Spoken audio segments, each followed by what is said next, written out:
prioritized in our budget. I commend the chair of the Budget Committee, Mr. Yarmouth, and the members of the committee for the great work that they did bringing it to the floor, and Mr. Don Beyer, the chair of the Joint Economic Committee, for his work in the debate yesterday as well. I'm very proud of the vote. Remember, what we do here is always to honor our oath of office, to support and defend the Constitution of the United States.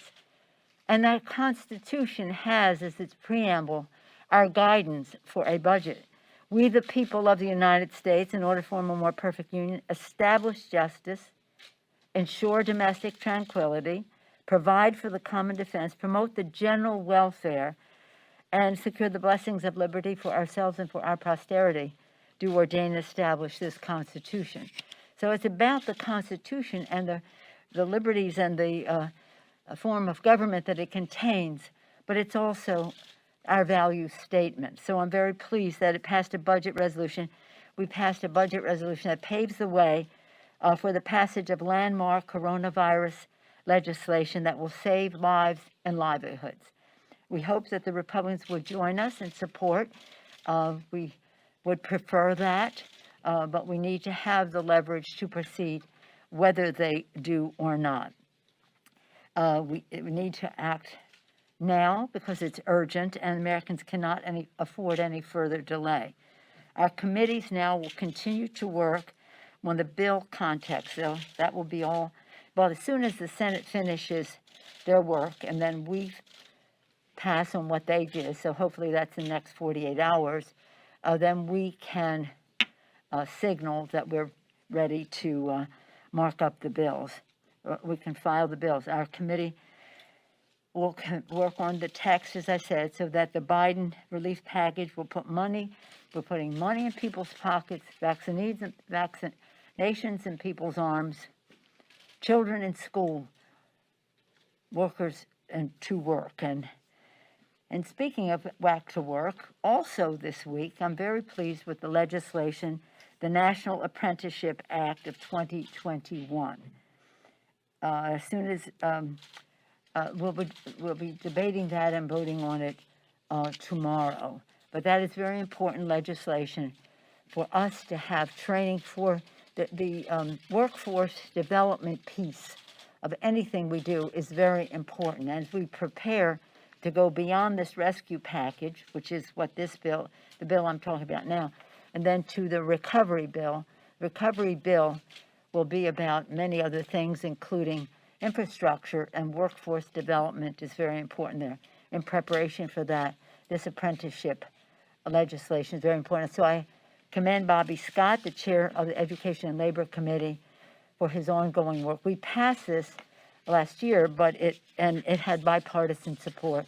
We hope it will again tomorrow.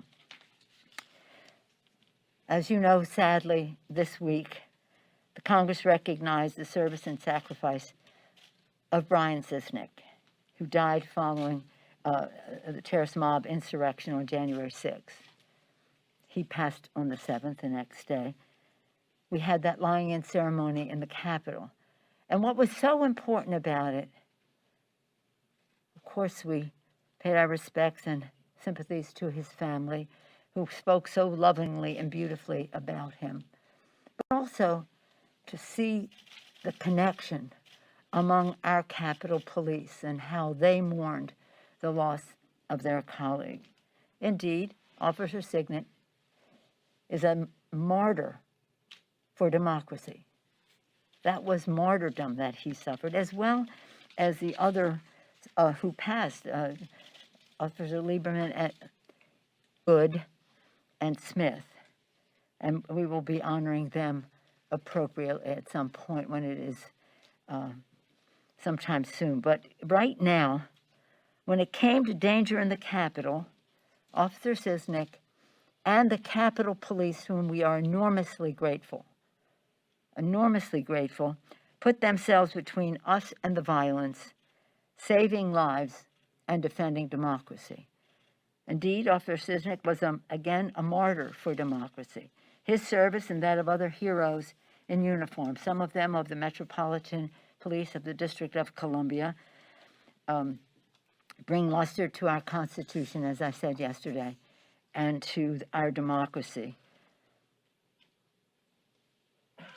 So very, very sad. To do the people's work, it is essential to keep the people safe and to keep this house safe. For our members, our staff, the custodial staff who make all of this possible, for those of you who cover it in the press, for our visitors, hopefully soon we'll have some again after COVID. And I want to salute the General Honore for his work in reviewing the security here. Well, I was honored that he accepted the charge to study how we keep members safe here as they do their jobs in Washington, in the Capitol, as they do their jobs in their districts, and their travel to and fro. Again, the security posture of the Capitol complex, and that includes the House office buildings, this will run until March 15th. One of the proposals that he made that we've already have some good news on is that it was clear that the Capitol Police have been severely affected by COVID. Separate and apart from everything else that's going on, like the rest of the country, they have been severely affected by COVID. And he recommended that we vaccinate the Capitol Police. And now, with the cooperation of the Biden administration, we were able to do that. And I thank the acting police chief for her statement that she put out this morning. Again, we have the threat from within, as you are all well aware. Some members refuse to comply with security protocols to keep members, staff, police officers, everyone, including all of you, safe, which is why we are passing a rule mandating fines for non-compliance in that regard. You're aware of that, I'm sure. Also, in terms of acknowledging the threat, I remain profoundly concerned about House Republicans' leadership acceptance of extreme conspiracy theorists. Particularly disturbing is their eagerness to reward a QAnon adherent, a 9/11 truther, a harasser of child survivors of school shootings, and to give them valued committee positions, including who could imagine they would put such a person on the Education Committee. Today, the House will vote to remove Representative Green from her seat on Education and Labor and the Budget Committees. It's just so unfortunate. You would think that the Republican leadership in the Congress would have some sense of responsibility to this institution, as they did when they did not seat Representative King of Iowa 2 years ago. For some reason, they have chosen not to go down that path, even though Mr. Hoyer gave the leader, McCarthy, sufficient notice that this was a path we would follow. Again, I'm legislating on terms of the budget, in terms of the apprenticeship program, in terms of putting together our legislation for a commission similar to 9/11 Commission. I'm very pleased that others, and I commend Debbie Wasserman Schultz for taking the lead on honoring our oath of office to protect the Constitution, but not only that, to uphold a standard for the House of Representatives that respects the institution in which we serve and does no harm to it institutionally or to our members, staff, visitors personally. With that, I'd be pleased to take any questions. Let me see. Who? There you go. Thank you, Madam Speaker. I have a question, and I also have a question from one of the pool reporters who's unable to be here today, so if I could, they do go together. First, just looking ahead to the impeachment trial. Was that an announcement that you're going to have 2 questions? Yes, ma'am. Oh, is that all right with all the rest of you? Just for another pool reporter. One impeachment, go ahead. Thank you, ma'am.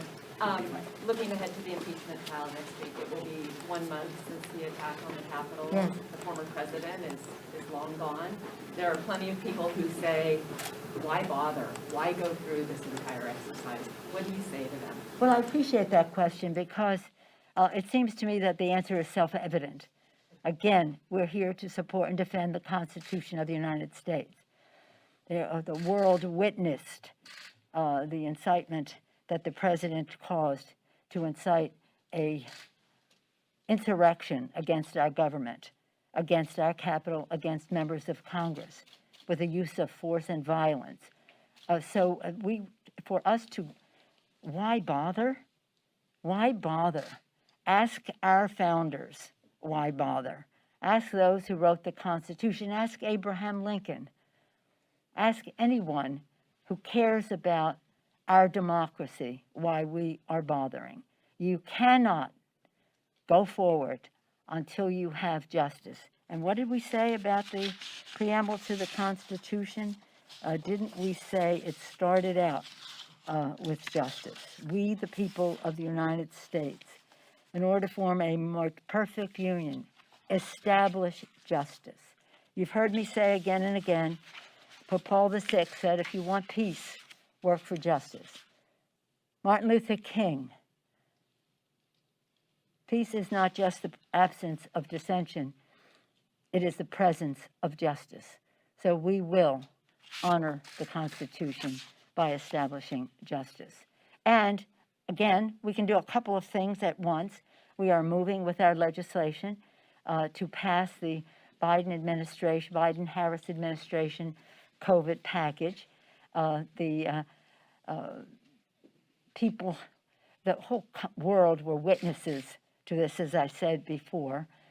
So we'll see. I have no idea how the managers will proceed. I saw their brief when you saw their brief. I'm so proud of the dignity with which they have brought to enabling us to honor our Constitution. If we were not to follow up with this, we might as well remove any penalty from the Constitution of impeachment. Just take it out. But our founders, they knew about two things, and we keep hearing this again and again. They were fearful of a demagogue, and they were fearful of a demagogue and a mob. And that's exactly what descended. The effect of that is exactly what defended on the Constitution. But I want the public to know that there is no opportunity cost in our defending the Constitution. In fact, it is an enhancement for us to do our work in a way that is respectful of the institutions in which we serve, the Constitution, which we take an oath to protect and defend. Your other question? Ma'am, our colleague from the LA Times had asked that the House managers are walking into a trial where all signs point to acquittal. They don't know that. What does a victory? They don't know that. They don't know that. They haven't heard the case. They don't have the case, but in the court of the Senate, they will make their case. In the court of public opinion, they will make their case. And for history and posterity, as our founder said, to ourselves and our posterity, they will make the case. But I have great confidence in them, and we'll see. We'll see if it's going to be a Senate of courage or cowardice. She asked, what does a victory look like? Well, you know what? Why don't we just wait and let them make their case? They have been very, so we say, silent, hardworking, brilliant in terms of what we saw in the brief. Not only wise, but you might appreciate, well written, and no spelling mistakes of the United States. So again, I'm not here to talk about that because they are going to be there to present the case. And we don't have to defend why it is necessary, and we don't have to talk about who's going to be there or not, because we just don't know. They know, and they will present it when they do. Yes, sir. I was wondering what you thought of the Republican senators' plan. They went to the White House this week to meet with the president, and how much the plan is at 1.9. Joe Biden has indicated he wants to stay there. Is that where you think it'll end up? Well, Joe Biden has presented a plan that meets the needs of the American people. This is very important because we have been, let me see, I'm going to read this to you because I think this is very important for people to know. We'll get around 450,000 people who have died. before you know it, sad to say, and hopefully we don't achieve it, but we're on a path to 500,000 people dying from COVID. And that is because of a complete failure on the part of the Trump administration. But don't take it from me. This is what the GAO in a 346-page government accountability document said. It said almost 90%, 27 of 31 of the GAO's recommendations from June, September, and November remain unimplemented as of January 15th, less than a week before Trump left office. GOP remains deeply troubled that the agencies have not acted on recommendations to more fully address official gaps in the medical supply chain, and the list goes on. We want to save lives and save livelihoods. It's going to cost some money to do so, but it is a good investment. And don't take it from us, whether you're talking about the chairman of the Fed, the Secretary of the Treasury, Mark Zandi, other economists have said, even the governor of West Virginia has said, go big rather than go small. And that's what we have to do.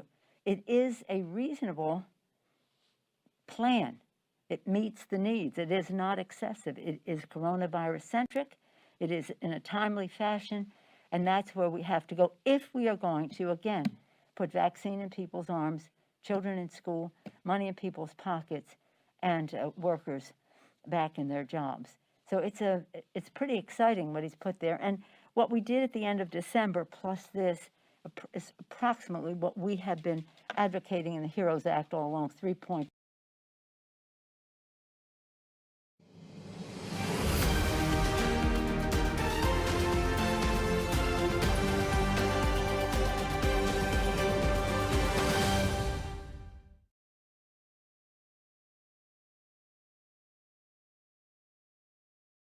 Cut that. I think they have not respected our heroes by supporting state and local government. These are the people who are on the first line, whether it's healthcare workers, police and fire, first responders of any kind, sanitation, transportation, food workers, our teachers, our schools.